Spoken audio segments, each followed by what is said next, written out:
Hi friends, मैं advocate Avinash नंदन शर्मा। दोस्तों, बड़ी दिक्कत है कि पुलिस कॉल करती है कि थाने आ जाओ।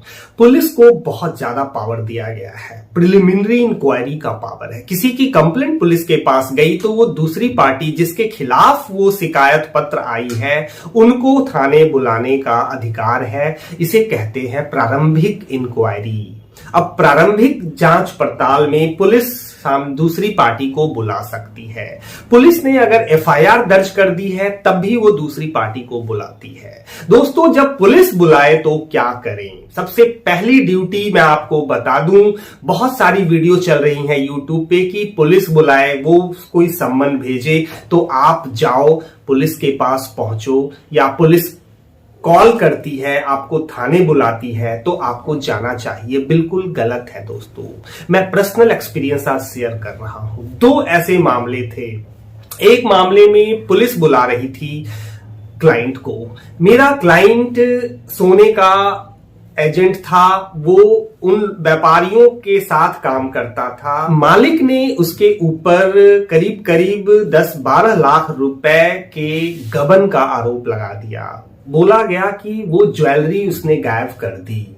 दोस्तों, बड़ी इंटरेस्टिंग कहानी थी। पुलिस बुला रही थी कि भाई आप आ जाओ, आपके खिलाफ कंप्लेंट आई है, आप आकर बैठो, आपको यहां आप अपनी चीजों को रखो, मैं देखूंगा, और अगर केस नहीं दर्ज करना पड़ा तो मामला रफा दफा हो जाएगा। उसके पहुंचने पे पुलिस ने उसे अरेस्ट कर लिया। वहीं उसके अरेस्ट मेमो बना लिए गए, और जब मैंने इंक्वायरी की तो पुलिस वाले ने कहा कि सर, इसके खिलाफ कोर्ट से वारंट है, एफआईआर दर्ज हो चुकी है और कोर्ट ने वारंट इशू किया हुआ है और एनबीडब्ल्यू नॉन बेलेबल वारंट जारी है। मैं इसे अरेस्ट कर रहा हूं। कल मैं विदिन 24 आवर्स कोर्ट में पेश करूंगा। आपको जो कुछ कहना है वो आप कोर्ट में आकर बोलो। ये है पुलिस। भाभी की कंप्लेंट थी और पुलिस वाले ये कह रहे थे कि आपके खिलाफ 354 आउटरेजिंग द जो मोडेस्टी ऑफ विमेन वाला केस है। शख्स को जब बुलाया गया, पुलिस ने बुलाने के बाद उनको अरेस्ट कर लिया।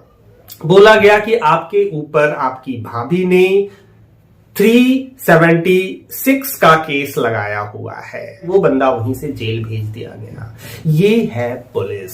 दोस्तों, अब मैं आपको बताऊं कि पुलिस के पास बहुत ज्यादा पावर है। कॉग्निजेबल ऑफेंस, अगर संज्ञेय अपराध है तो पुलिस बिना मैजिस्ट्रेट के आदेश के भी किसी को अरेस्ट कर सकती है।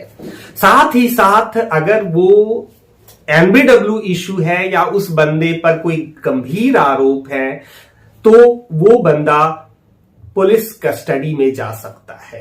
दोस्तों, बड़ा इंपॉर्टेंट इशू है, इसलिए आप ये नहीं कह सकते कि पुलिस बुला रही है तो वो अरेस्ट नहीं करेगी। ये प्रैक्टिकल एक्सपीरियंस में बता रहा हूं। जब ऑफेंस ही सिंपल है, उसमें सजा बहुत ज्यादा नहीं है, मैक्सिमम इंप्रिजनमेंट 3 साल है या 7 साल तक है, तो पुलिस को ये डिस्क्रिप्शन दिया गया है, उनके विवेक पे छोड़ा गया है कि आप अरेस्ट करो या ना करो।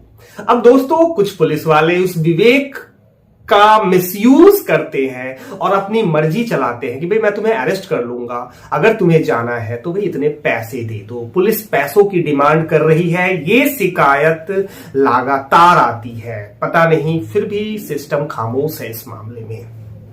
दोस्तों, कोई पुलिस के खिलाफ खड़ा नहीं होता, उनके खिलाफ कोई कंप्लेंट नहीं करते। कुछ कंप्लेंट्स होती हैं तो उस पे बड़े जजमेंट्स भी आ रहे हैं, कार्रवाइयां भी हो रही हैं। ये एक अलग इशू है, लेकिन पुलिस के पास पावर है, और अगर वो अपराध सिंपल नेचर का, बेलेबल नेचर का है, कुछ ऑफेंस ऐसे होते हैं जिसमें बेल राइट है, तो पुलिस बुला रही होती है, तो अगर एफआईआर दर्ज है तो आपकी जमानत, वहां आपको एक जमानती के साथ पुलिस बुलाती है, या आपको बुलाने के बाद कहती है कि आप जमानती को बुला लो, आप अपनी जमानत करा लो, आप कोर्ट में हाजिर होगे, ये गारंटी दे दो। वो बेलेबल ऑफेंस होता है। दोस्तों, बेलेबल, नॉन बेलेबल दो कैटेगरीज हैं। 498 तो नॉन बेलेबल ऑफेंस है। कॉग्निजेबल ऑफेंस है। क्या पुलिस इसमें बुला रही होती है तो अरेस्ट कर लेगी? मैं आपको बताऊं कि पुलिस इन मामलों में अरेस्ट नहीं कर रही है, उनको इंस्ट्रक्शन है। सुप्रीम कोर्ट की गाइडलाइंस जारी हुई है, हाई कोर्ट ने भी बहुत सारे डायरेक्शन पास किए हैं कि फैमिली मैटर को हार्डकोर क्रिमिनल मैटर की तरह ना लें, पारिवारिक विवाद में प्रारंभिक इंक्वायरी करें, दोनों पार्टी को बिठाएं, मीडिएटर का रोल प्ले करें, पुलिस का रोल प्ले ना करें। ये तरीका है दोस्तों, इसलिए ऐसे मामलों में जनरली अरेस्टिंग नहीं हो रही है। पुलिस बुलाती है तो वो अरेस्ट नहीं करेगी। साथ ही साथ एक नया सेक्शन ऐड हो गया है, वो है 41A। 41A का नोटिस दिया जाता है कि आप पुलिस की इंक्वायरी में, पुलिस के इन्वेस्टिगेशन में शामिल हो। ये नोटिस अगर किसी को आता है तो आप समझ लो कि चांसेस कम है अरेस्टिंग के, क्योंकि नोटिस पुलिस ने भेजा है। अगर उसे नहीं भेजना होता तो 41 में पुलिस के पास अरेस्ट का पावर है, वो अरेस्ट कर लेती। 41A के नोटिस की जरूरत ही नहीं है। लेकिन सुप्रीम कोर्ट ने कहा है कि जिन मामलों में 7 साल या उससे कम की सजा है, वैसे सेक्शन का अपराध का वो आरोपी है, तो उसे 41A का नोटिस दो, उसे फटाफट उसके घर पे छापा ना मारो, उसको अरेस्ट करने के लिए कवायद ना शुरू कर दो, और ऐसे मामलों को पुलिस कूल होकर ठंडे तरीके से उसको बुलाकर इंक्वायरी करे। फिर उसके खिलाफ कुछ बहुत चीजें स्पष्ट होती है। पुलिस को लगता है कि ये बंदा भाग सकता है, ये बंदा आगे भी ऐसे अपराध कर सकता है, तो पुलिस को अपना रीजन लिखते हुए उसे अरेस्ट करने का अधिकार है। ये है सुप्रीम कोर्ट की फिलॉसफी। ये है जब पुलिस बुलाए तो थाने जाना है या नहीं, इन चीजों को समझने के बाद ही निर्णय लें।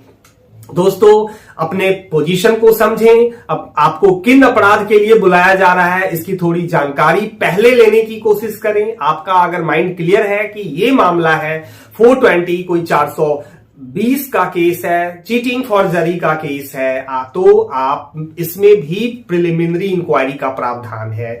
पुलिस बुला सकती है पूछताछ के लिए, लेकिन आपको थाने नहीं जाना। आपको लगता है पुलिस टॉर्चर कर देगी। पुलिस के साथ सबसे बड़ी दिक्कत है, आप थाने जाओगे, 12 बजे पुलिस बुलाती है, आप जाओगे, वो 4 बजे तक बिठाए रखेंगे। अभी आ रहे हैं जी, ये आ रहे हैं, वो आ रहे हैं, साहब आ गए हैं, ये है, वो है।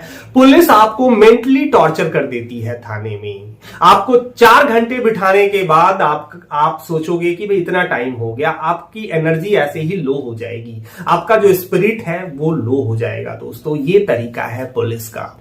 तो आप समझ लें कि अगर पुलिस में नहीं जाना, पुलिस बुला रही है, कोई गंभीर मामला है, आपको अगर थोड़ा भी एहसास है कि यह मामला गंभीर हो सकता है, या वो कॉग्निजेबल ऑफेंस है, नॉन बेलेबल ऑफेंस है, या इस पे कोई FIR दर्ज हो गई है, तो मैं आपको सजेस्ट करूंगा कि पुलिस में ना जाकर एंटीसिपेटरी बेल, बाहर से बाहर वाली जमानत फाइल करें। ये बेस्ट ऑप्शन है। मैं नेक्स्ट एपिसोड में अभी ये वीडियो बनाऊंगा दोस्तों कि एंटीसिपेटरी बेल में कैसे जाएं। तो फिर मिलेंगे दोस्तों अगली वीडियो में। Bye bye.